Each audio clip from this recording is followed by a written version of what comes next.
Hi, Pat from Jade here. I'm in this very scary Chinese cemetery because I'm telling spooky Chinese buyer stories. Very scary stuff. This story is about a company that had a very strong Chinese buyer based in Tongguan, American company. And ironically enough, they only quoted their offshore tooling, even though they built 70 to 80 molds a year with one supplier. Well, the American side started thinking that that wasn't the way to go. You should at least have some multiple bids, and they brought us and actually a couple other Chinese companies into the process. When we first started bidding, we found out we were always one of the lowest bids.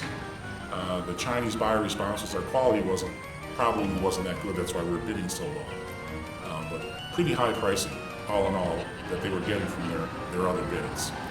The American side came and audited us. They saw we had a good operation.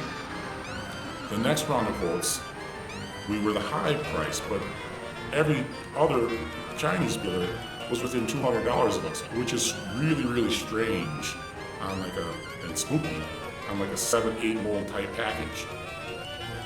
Well, at that point, the American side decided, well, we'll quote jobs, give Jade the opportunity to quote jobs, but only quote to America, and the China quotes come to them and let them do the comparison. When they started doing that, Jade started winning their business because there was no ability for anybody to compare our prices or adjust prices based off having control of the whole situation. So if you think you've got any kind of spooky Chinese buyer activity in your company and you want an honest American company that'll work hard and understands the Chinese business model and the things that go wrong in China, get in touch with us. We'd love to help you out. Thanks a lot. I'm out here. It's pretty scary. Bye-bye.